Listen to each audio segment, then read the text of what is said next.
¿Cómo reconocer el pecado en mi vida? Primer trimestre, tema número 17, semana 329,04,2023. Sábado, séptimo día de la semana. Cronograma para el Santo Sábado del Eterno Creador. Al llegar al templo, cada quien ora individualmente, dando así un tiempo para esto. 7 himnos. Oración inicial. Repetir la ley. Recordar los emblemas. Leer una parte del libro de la ley. Tener un libro de peticiones de oración en el santuario. No hay tiempo específico para escribir las peticiones en el cuaderno. Solo el que desea hacerlo y no cosas comprometedoras, pues Dios conoce todo. Luego pasar al estudio del sábado. Luego se termina con 7 himnos. Repetir la ley. Oración final. Las 7 formas de caída. La fuerza original, 12,03,2019, la fuerza. Pero se me dejó saber que ésta no podrá controlar ni dominar una conciencia y decisión firme por Cristo Jesús. Ampliación, 13,09,2022, y dijo así: el yo desea tomar por la fuerza o la astucia aquello que no le corresponde o no le es lícito. El yo hace sentir, al que lo porta, superior a todos, inclusive, cree que es superior a mí. El yo maltrata verbal y físicamente a su prójimo y no se muta, pues, para él, todo debe ser hecho como él dice y no como yo digo. Mortal engaño satánico. Sentimentalismo original, 12,03,2019, la segunda de ellas. El sentimentalismo, este será grandemente probado en todo su enérgico poder, mas una entera confianza sin reservas en Cristo Jesús es lo que nos garantizará la victoria. Ampliación, 13,09,2022, y dijo así: el yo se cree víctima y juega de dicho lado hasta que es confrontado y descubierto. Y ahí cambia a victimario, donde todos tienen la culpa de que él sea así. Este hechizo mortal vive en aquel, cuyo yo está florecido en él. Juego astuto del enemigo desde que se encontró en el maldad, en el cielo. Complacencia original, 12,03,2019, la tercera de ellas, la complacencia. Esta en pro del bien común será una amplia puerta para destrucción, mas no la debemos consentir, sino que debemos ejercer la libertad de conciencia bajo un escrito está y, así, podremos vencer.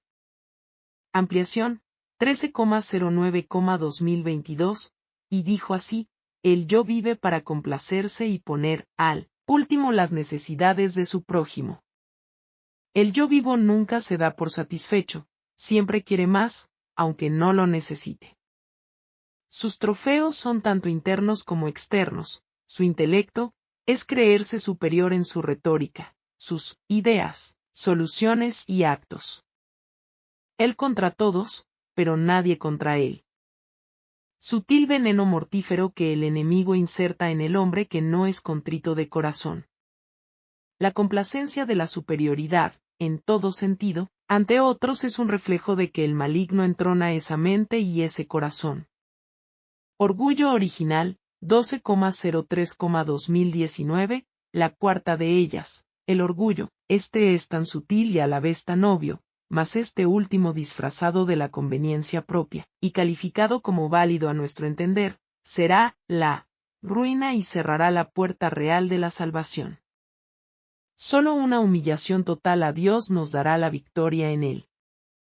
Ampliación, 13,09,2022, así dijo el Señor.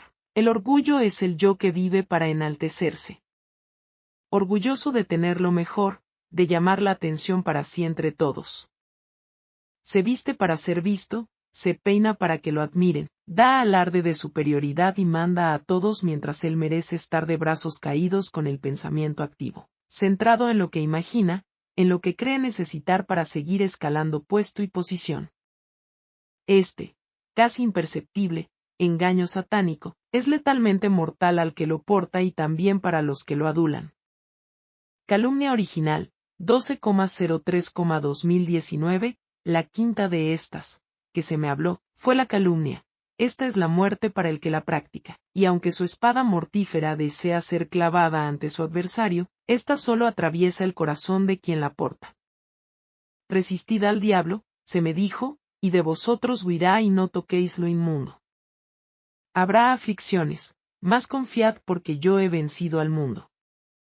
Rogad al Dios de la siega que os junte en su granero. Ampliación, 13,09,2022, así dijo el Señor. El yo vive calumniando a todo y a todos, pues, en su creída imaginación mórbida no es feliz por culpa de otros. No es pleno, y culpa a todos de esto. Todo es por culpa ajena y nunca propia. Si se cae, mira a sus lados y, si alguien lo vio, ya es culpa de ese alguien, porque, según él, se distrajo al verlo y se cayó. En fin, el calumniador nunca va a creer que él tiene la culpa, que la culpa es propia, sino que la culpa es siempre ajena. Si no le parece lo que otro dice, pues, es mentira. Se siente aludido por todo y por todos. Vive su vida excusando su mal proceder. La dejadez y su forma parasitaria de vivir es característica de esta persona y de esta cualidad. Dilación original, 12,03,2019, la sexta de estas. De que se me habló fue la dilación, acción sutil pero una gran arma de destrucción. Esta es una forma de vida que ataca el pensar humano y lo adormece. Adormece el pensamiento y retrasa la acción del deber de cumplir el mandato celestial. Es tan mortíferamente sutil que da la ilusión de que lo terrenal es mucho más importante que lo celestial, o sea, lo que es perecedero es más importante que lo que perdurará para siempre. Orad, orad sin cesar, ayunad y buscad el rostro de Cristo Jesús para que podáis vencer ante esta arma de la dilación. Ampliación, 13,09,2022, así dijo el Señor, el yo vive por la dilación. Hoy no puedo por esto, mañana no podré por aquello. Pasado, por lo otro, en fin. Lo primordial siempre es último y las inventivas primero. En la lista de lo primordial siempre pone encima, y entre ellas, su complacencia, y nunca completa lo mandatorio. Los detalles lo complacen tanto que pospone los deberes al punto que, si fracasa, es culpa de ser tan detallista. Para su forma de dilación propia, todo debe estar como se imagina, quiere y desea para poder avanzar. Y, si esto no es así, es culpa de todos, inclusive de mí. Y, por eso, él no avanza. El yo de la dilación critica al esforzado, al que cada día, con intenso afán, lucha por completar su labor diaria. Lo tilda de extremista, fanático y abusivo. El yo de la dilación es detractor, critica a todo aquello que no va de acuerdo a su forma de ver, actuar y pensar. Esta actitud, horrendamente pecaminosa, de creer que su forma de ser es ley hacia otros, es instigación maligna de perdición. Sensualidad original, 12,03,2019, la séptima, que se me dijo fue, la sensualidad. Mi pueblo pereció por falta de conocimiento. Este acto desenfrenado, con acciones ilícitas dentro del matrimonio, es puesto, aún, en primer lugar, antes del deber de cumplir el mandato divino. A los tales digo ahora, coméis y bebéis y estáis en fiesta, pero vendrán los días en que el esposo no estará y será tiempo de ayuno y oración porque el león rugiente está alrededor de vuestras casas. Y estas han sido pedidas para ser grandemente zarandeadas, y así será hecho. Más pedid al Dios de la siega que os reserve a salvo en su granero. Sed, pues, celosos y arrepentíos porque vendrá la aflicción, ¿y quién podrá permanecer en pie? En ese momento terminaron diciéndome, Ezequiel 20. Ampliación, 13,09,2022, la séptima, y última, es la sensualidad. El yo de la sensualidad es vivir en el yo interno y externo constantemente. Esta carnalidad animalizada no es más que la pervención pecaminosa de aquel que deja que el enemigo de Dios y del hombre lo denigre al punto de volverlo irracional. El yo de la sensualidad vive en sus placeres mentales, buscando toda oportunidad para exteriorizarlos en su propia complacencia. Al dar rienda a esto, daña su hipotálamo y su lóbulo frontal. Su cerebelo vive adormecido, como cuando la marihuana invade el torrente sanguíneo o cuando la metadona es introducida, al cuerpo. Tal como, el que vive peleando es adicto a la adrenalina en su sangre, el sensual es adicto a la testosterona por su descuido, en la intemperancia en el dormir, comer y en todo tipo de intemperancia. El yo de la sensualidad ha llevado al ser humano a comportarse peor que los animales, pues, estos no tienen razonamiento, y el ser humano sí. Un animal se aparea con el sexo opuesto para procreación, en el tiempo señalado para esto, pero el ser humano que vive para el yo, en la sensualidad, se aparea con su mismo sexo por depravación, ya que esto viola el curso natural de la procreación. Y otros, aunque con el sexo opuesto, o sea, hombre y mujer, practican actos animalizados para sentirse bien. También están en desagrado ante mí. Estos, los que practican estas perversiones, no heredarán la vida eterna. Por esta razón, el enemigo de las almas los animaliza, para que así, en este estado de éxtasis carnal, ninguna espiritualidad pueda prevalecer, y así, crear en éste la muerte eterna. Las 10 formas de anatemas testimonio, 14,09,2020 número 2. El Señor me dio, como un resumen de anatemas. Lo resumió en 10 formas: el yo, la suficiencia propia, el amor a los hijos más que a él, la codependencia absoluta y total de esposo o esposa, en vez de esto ser solamente para él, apego a lo material, a las posesiones, apego monetario, deseos pecaminosos encubiertos, sutiles y abiertos, mis ideas propias, los desórdenes sensuales mórbidos acariciados, las excusas sutiles, para excusar desobedecer a Dios.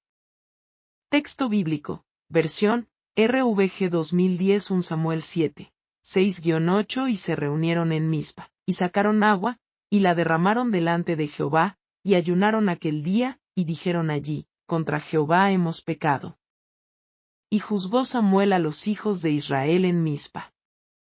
Y oyendo los filisteos que los hijos de Israel estaban reunidos en Mizpa, subieron los príncipes de los filisteos contra Israel, y cuando los hijos de Israel oyeron, tuvieron temor de los filisteos.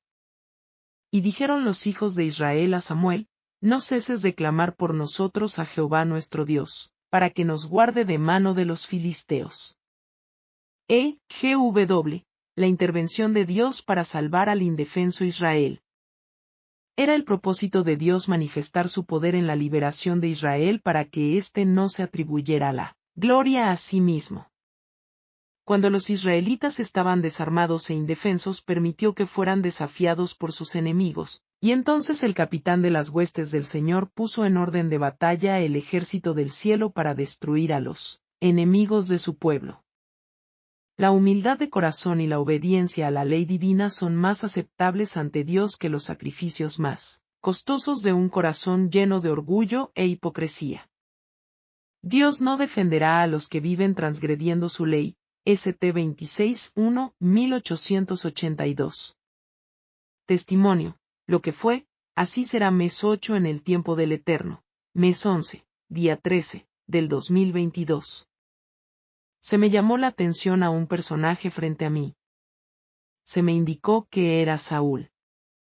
Se me mandó poner atención a estos detalles, así se me dijo: Saúl, escogido por Dios para su pueblo.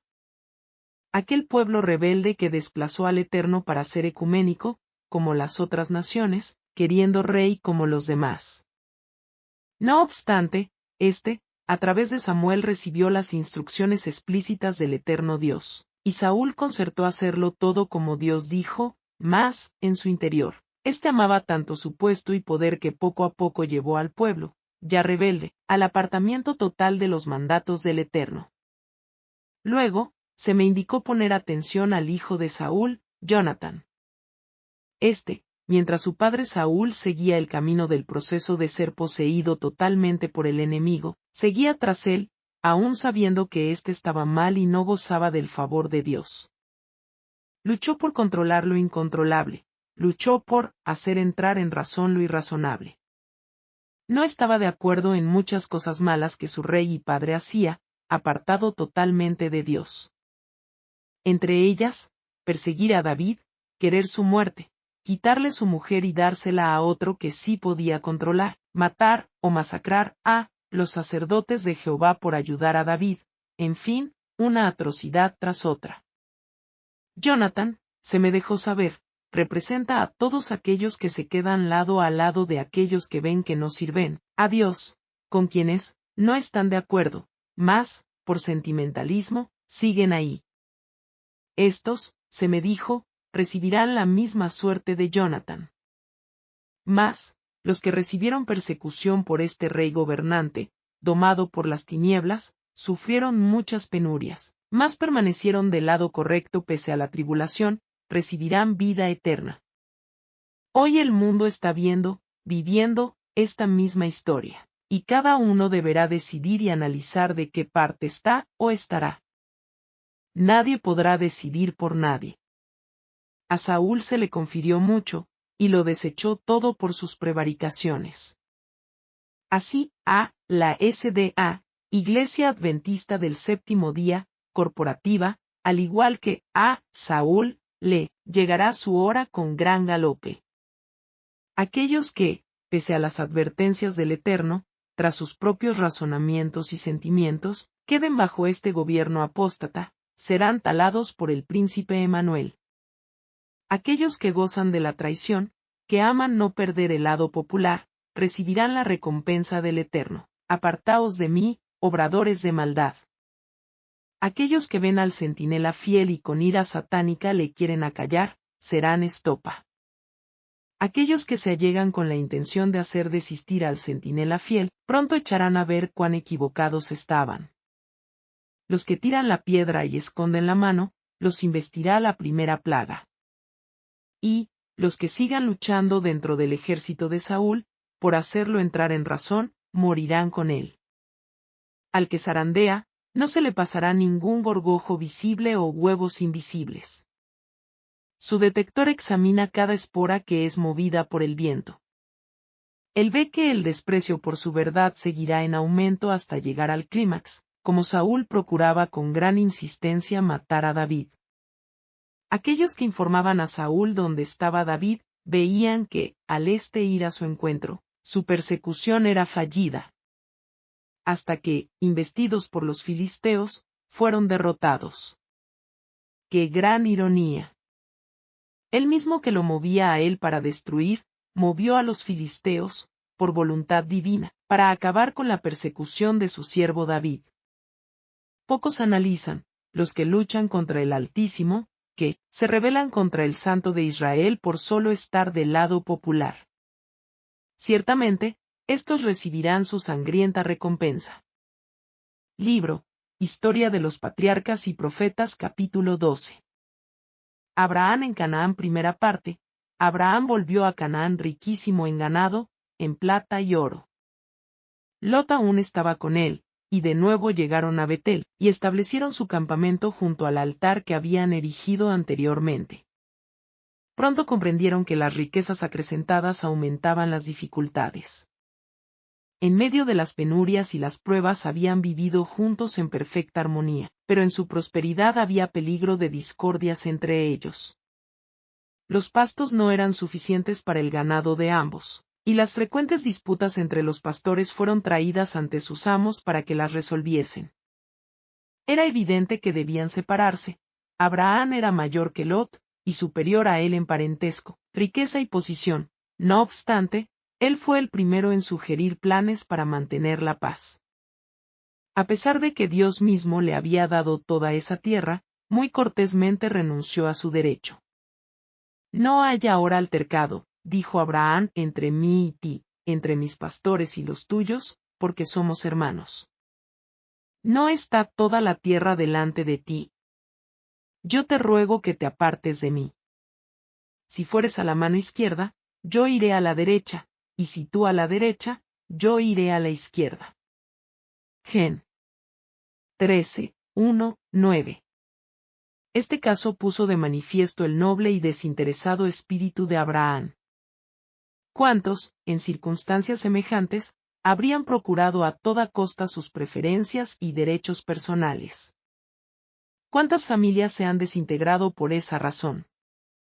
¿Cuántas iglesias se han dividido, dando lugar a que la causa de la verdad sea objeto de las burlas y el menosprecio de los impíos? No haya ahora altercado entre mí y ti, dijo Abraham, porque somos hermanos. No solo lo eran por parentesco natural, sino también como adoradores del verdadero Dios. Los hijos de Dios forman una sola familia en todo el mundo, y debería guiarlos el mismo espíritu de amor y concordia. Amándoos los unos a los otros con caridad fraternal, previniéndoos con honra los unos a los otros. Rom. 12:10, es la enseñanza de nuestro Salvador. El cultivo de una cortesía uniforme, y la voluntad de tratar a otros como deseamos ser tratados nosotros, eliminaría la mitad de las dificultades de la vida. El espíritu de ensalzamiento propio es el espíritu de Satanás, pero el corazón que abriga el amor de Cristo poseerá esa caridad que no busca lo suyo. El tal cumplirá la orden divina, no mirando cada uno a lo suyo propio, sino cada cual también a lo de los otros. Phil. 2:4. Aunque Lot debía su prosperidad a su relación con Abraham, no manifestó gratitud hacia su bienhechor. La cortesía hubiese requerido que él dejase escoger a Abraham, pero en vez de hacer eso, trató egoístamente de apoderarse de las mejores ventajas. Y alzó Lot sus ojos, y vio toda la llanura del Jordán, que toda ella era de riego. Como el huerto de Jehová, como la tierra de Egipto entrando en Zoar. Gen. 13:10-13. La región más feraz de toda Palestina era el valle del Jordán, que a todos aquellos que lo veían les recordaba el paraíso perdido, pues igualaba en hermosura y producción a las llanuras fertilizadas por el Nilo que hacía tan poco tiempo habían dejado.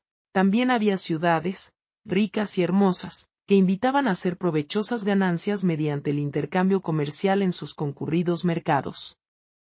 Ofuscado por sus visiones de ganancias materiales, Lot pasó por alto los males morales y espirituales que encontraría allí.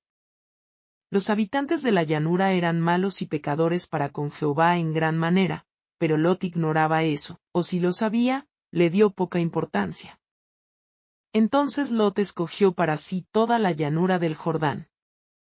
Y fue poniendo sus tiendas hasta Sodoma. Vers. 13:11. Cuán mal previó los terribles resultados de esa elección egoísta. Hebrón, lugar del pacto, mapa y ubicación geográfica. Ubicación ciudad del sur de la zona montañosa de Judá, Jos 15, 48,54, que había sido edificada 7 años antes de Zoán, Tanis, en Egipto, Nom 13:22. Está parcialmente en un valle y parte sobre una colina vecina, a unos 927 msnm, y a unos 30 km al sud-sudoeste de Jerusalén, sobre el camino principal que une a esta con Berseba. Su nombre original fue Kiriat Arba, Gen 23:2, Jos 27. El pueblo ya existía en tiempos de Abraham, que por un periodo vivió en sus proximidades y el lugar donde compró una parcela para sepulturas. Gen 13:18, 23, 2-20. Isaac y Jacob también vivieron en Hebrón por algún tiempo, Gen 35 horas y 27 minutos, 37, 13,14. Sus habitantes originales fueron los gigantes anaseos, Nom 13:22, Jos 11:21, pero los heteos también moraron primitivamente en el lugar, Gen 23, 3-16. Cohem, rey de Hebrón en el tiempo de la invasión israelita, es llamado amorreo, Jos 10, 3,5.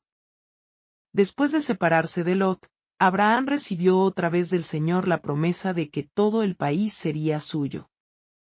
Poco tiempo después, se mudó a Hebrón, levantó su tienda bajo el encinar de Mamre y al lado erigió un altar para el Señor.